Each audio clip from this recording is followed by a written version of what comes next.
Olá, é um prazer estar com vocês mais uma vez. Hoje eu quero dividir com vocês um livro que foi muito importante na minha formação. Não é exatamente um livro para diversão, mas para formação. É o livro A Psicanálise dos Contos de Fadas, de Bruno Bettelheim. Mas o livro A Psicanálise dos Contos de Fadas é um livro muito interessante porque ele fala sobre os contos de fada original, da Idade Média e a sua função popular.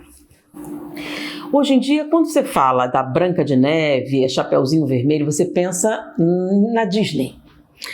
A Disney é entretenimento. Então, eles não querem traumatizar a criança, não querem que ela pense em mais. Ela quer que a criança vegete na televisão e não incomode ninguém. Por incrível que pareça. Ah, mas é lindo a história. Sim, é lindo, é entretenimento, é como ver um quadro. Mas os contos de fadas, eles, quando foram criados, eles foram criados numa época em que não há linguagem escrita. Eram os mitos que você passava de pai para filho, através de gerações, e tinham uma função social. Na verdade, mais do que social, uma função psicanalítica. O que é semelhante às chamadas peças teatrais. Você sabe que o teatro, na Grécia, tinha um papel muito importante. O teatro, na Grécia, ele servia como uma maneira de lidar com as tensões das massas.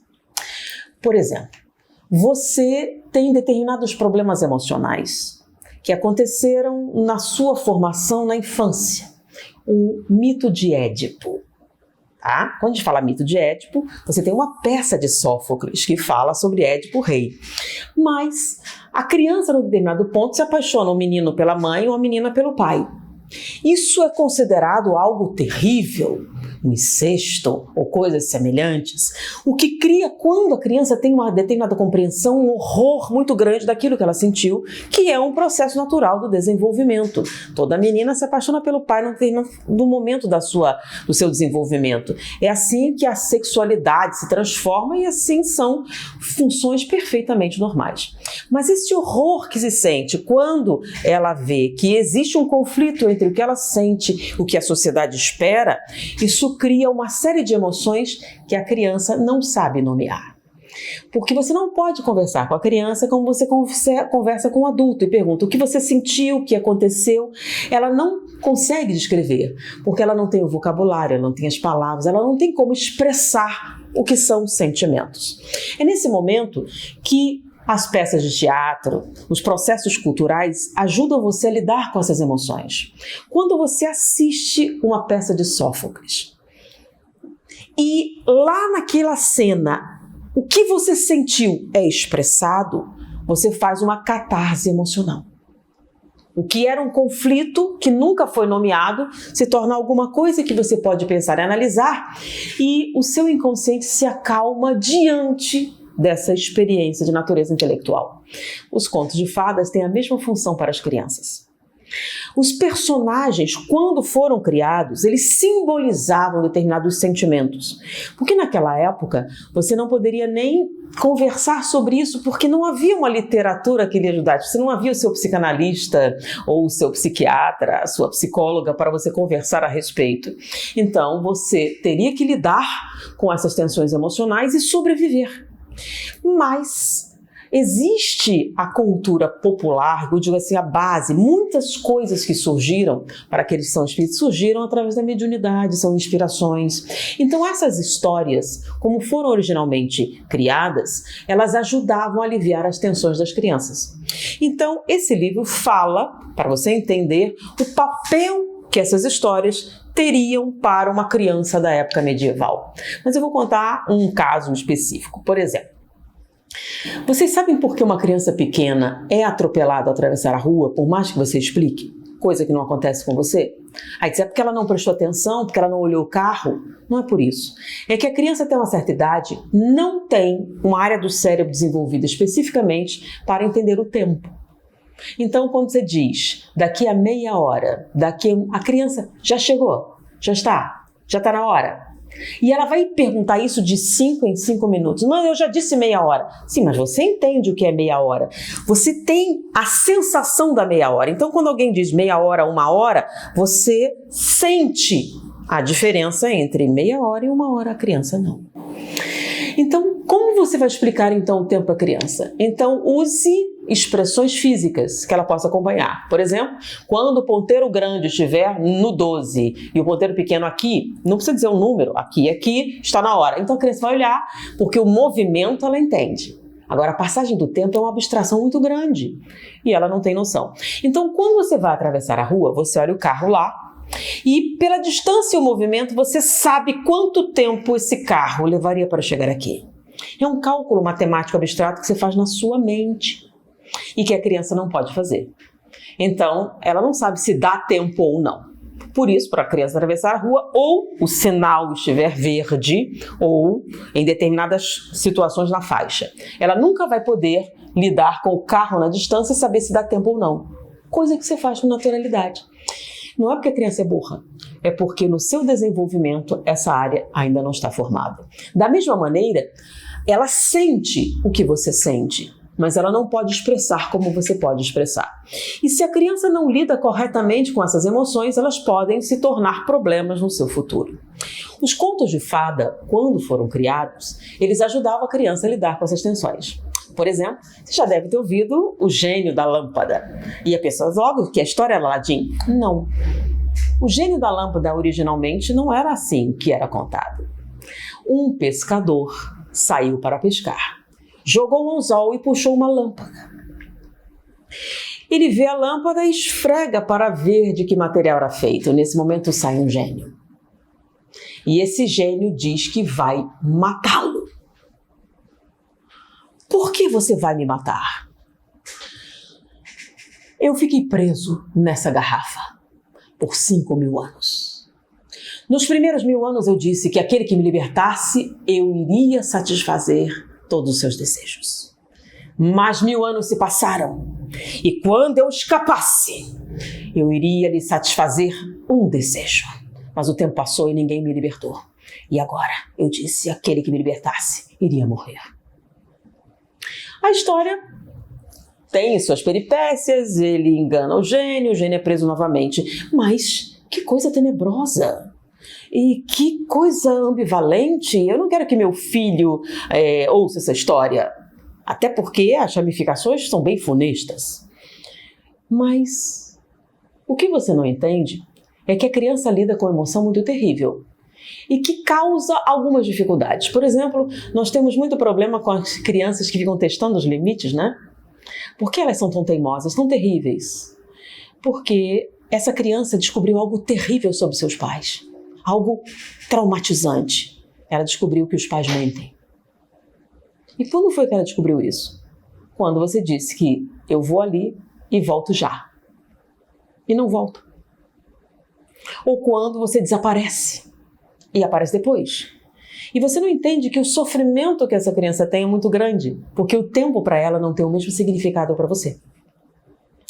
Então, por isso que a criança chora. Sai escondido. Aí você mente, volto já, e não volta. E ele descobre então que os pais não dizem sempre a verdade. Isso é traumatizante e a partir dali ela fica testando quando você diz alguma coisa. E se não for verdade? E se não for verdade? Então você criou uma situação. Peraí, isso é uma bobagem? Para você sim que é um adulto, que entende o que é tempo, que entende essas coisas, mas a criança não entende, ela só sente. E ela não pode expressar o que está sentindo. Então eu vou contar uma experiência pessoal. Eu li esse material e descobri o significado disso e eu passei a lidar com meus filhos da seguinte maneira. Eu vou sair e volto já. Ele chorava assim. E eu explicava o tempo. Olha ali, ensinei a olhar o relógio. Ele não sabia o que eram horas, mas ele sabia que o ponteiro grande, o movimento. Então, ele vai dar a volta 3 vezes e eu volto. Ou, uma vez que eu ia viajar, disse ao meu filho, vou viajar. E vai demorar muito? Muito. O sol vai aparecer 3 vezes antes da mamãe voltar. Isso a criança entende. E aí 3 vezes o sol apareceu, mamãe volta hoje. Se você dissesse daqui a 3 dias, o que são 3 dias? Daqui a 2 horas, 3, isso não tem nenhum significado para a criança. Movimento tem significado. O sol aparecendo tem significado. Agora vamos uma viagem muito longa. No início a criança sente saudade. Se você perguntar o que ela sente, não sei, ela parece que não sente nada, mas ela sente. Principalmente da mãe. Então a mãe demora um pouco. Quando a mamãe voltar, eu vou estar muito feliz. Mas aí o tempo demora mais. E a criança começa a sentir raiva. Por quê? Porque ela está distante muito tempo. E ela não sabe lidar com isso. Ela ama sua mãe, mas sente raiva. Como você lida com isso? Quando você tem 3 anos de idade? Ou 5? O amor e a raiva. Você lida perfeitamente bem com o amor e a raiva, que é um adulto, mas a criança não. A história do gênio, quando ela ouve, ela se identifica com o gênio, sabe o que ele sentiu. E ali na história, tudo o que ela sente está expressado. E ela entende que a raiva é algo ruim, que lhe prejudica, que você tem que lidar com gratidão, porque a pessoa amada retorna. Então, ela, a partir desse momento, ela passa a lidar com a sensação do tempo e da perda com mais naturalidade, de maneira mais saudável. Essa era a função original daquele conto, que você acha terrível e funesto. Porque as crianças sofrem. As crianças morrem, as crianças têm situações muito difíceis. Uma das coisas mais difíceis de ensinar para um terapeuta é quando ele tem um paciente criança. Que a função do terapeuta não é beijar, não é consolar a criança, não é diminuir seu sofrimento. Essa é a função da mãe, do responsável, de diversas pessoas da família da criança, mas não a do terapeuta. Por mais terrível e por maior desejo você tenha de consolar essa criança, a função do terapeuta é ajudar essa criança a lidar com a realidade.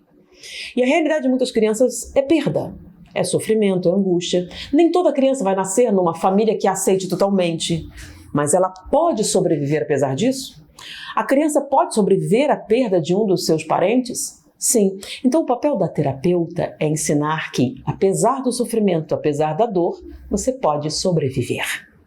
Então, se ela abraçasse a criança ou estivesse ocupando um papel que não era o dela, ela não poderia cumprir o seu verdadeiro papel, que é ajudar o seu paciente a lidar com o seu sofrimento. Por quê? Porque o sofrimento faz parte da vida. Todas as mulheres que sofreram a violência sexual se suicidam? Não.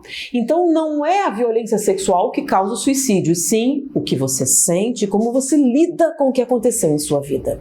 Se você tiver acesso a uma terapia conveniente, você pode superar. Superar o que aconteceu? Não, isso nunca vai acontecer, porque o que aconteceu não desaparece da sua vida, mas pode mudar a maneira com que você lida com as coisas ruins que aconteceram em sua vida. O que acontece é que quando você fala com um adulto, você pode usar um vocabulário, você pode falar de sentimentos e ela sabe do que você está falando. A criança não. Então, um paciente, criança que sofre, é algo complicado, porque você não pode conversar. Me diga o que você está sentindo. Isso nunca vai funcionar. Por quê? Porque ela não pode lhe dizer. Por que não? Porque ela não sabe como. Então, você terá que atingir esses sentimentos que ela também tem através de símbolos com os quais ela possa se identificar. É aí que brincadeiras, a ludoterapia, os contos de fadas com funções psicanalíticas originais funcionam profundamente, porque é a história de João e Maria na floresta. Mas é uma história terrível, os pais abandonaram a criança na floresta porque não podiam alimentá-lo? Foi a história como foi criada. Mas espera aí, eu não quero que meu filho ouça isso. Sim, o seu filho não vai lidar bem com a perda. E se você perder sua fortuna ou seu emprego e as coisas ficarem difíceis? Ele vai sofrer, pode ficar bem traumatizado e você nem vai saber. Pode desenvolver algumas sequelas.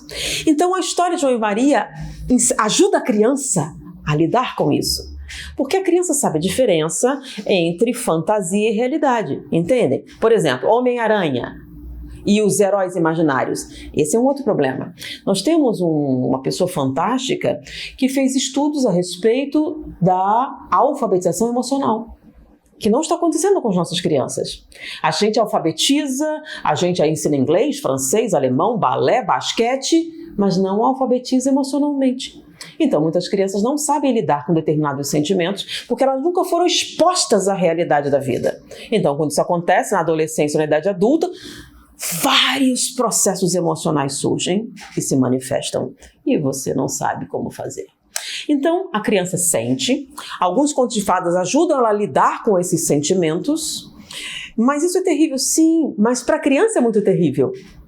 Porque você sabe a diferença de uma mentira simples e uma maior, apesar de tudo ser mentira, a criança não.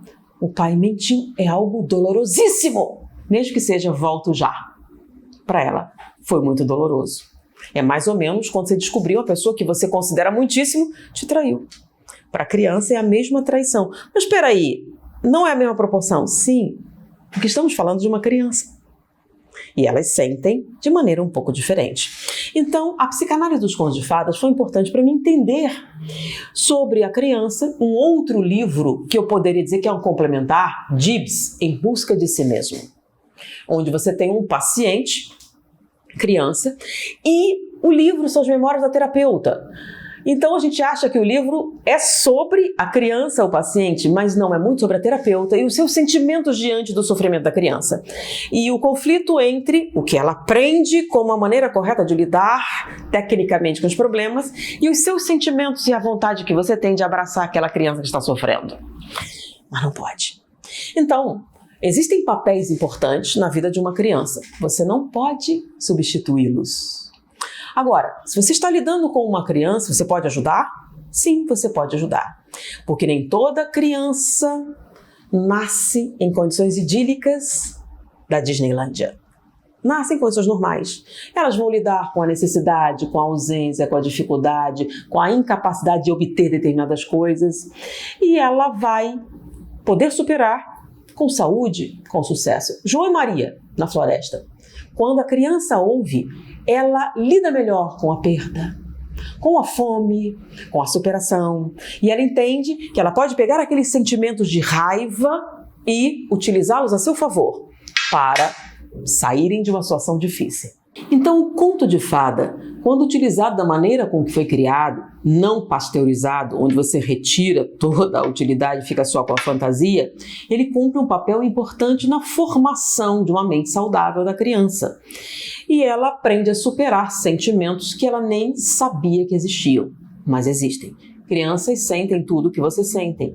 Ela só não pode lhe dizer, porque ela não tem as palavras para isso. Então, utilizando a mesma simbologia que ela tem, o conto de fada, a história, o teatro grego, cumprem essa função. Peraí, não é o teatro grego para criança, tá? O teatro grego, na época, nos adultos, cumpre essa função. Então o livro A Psicanálise dos Contos de Fadas e Gibbs, Em Busca de Si Mesmo, me ajudaram a compreender um pouco mais a psique infantil, algumas coisas básicas, importantes, que muitos pais não têm, porque a criança não vem com um manual. Então para mim foi importante, me ajudou a lidar com as minhas crianças, com a questão do tempo, com a questão das brincadeiras, dos sentimentos, foi muito útil. E eu vejo pelas respostas que eles tiveram depois, hoje, eu tenho eles adultos, eu posso avaliar, porque é aquela história do gênio. Eu vivi, porque eu viajei, demorei muito, e meu filho, quando eu voltei, não falou comigo, fingiu que eu não existia. E minha mãe ficou surpresa, porque quando eu comecei a primeira semana, ele falava o tempo todo, mamãe voltava, mamãe isso, depois ele foi vivendo, e quando finalmente a mamãe ia chegar, ele estava super atento, quando eu entrei pela porta, ele fingiu que não me viu. E eu entendi a história do gênio da lâmpada e os sentimentos que ele via. Então não importa, o que importa é o que ele realmente sente. Então você ficaria frustrada, meu filho, eu fiquei com tanta falta, ele é totalmente indiferente, e você atribui à criança sentimentos que ela não tem. Porque ela não pode explicar para você que ela está sentindo muita saudade, muita raiva, muito medo de que você nunca mais volte. Então, são livros que eu acho importantes para a nossa formação e vão ajudar você a lidar com os seus sentimentos, da sua criança, das pessoas ao redor. Porque conhecereis a verdade e ela vos libertará. Olá! Que bom que você ficou até o final. Se quiser continuar assistindo a mais vídeos do canal, eu deixei essas sugestões aqui nos cards que estão aparecendo na tela. É só clicar em algum deles e continuar assistindo. Até o próximo vídeo.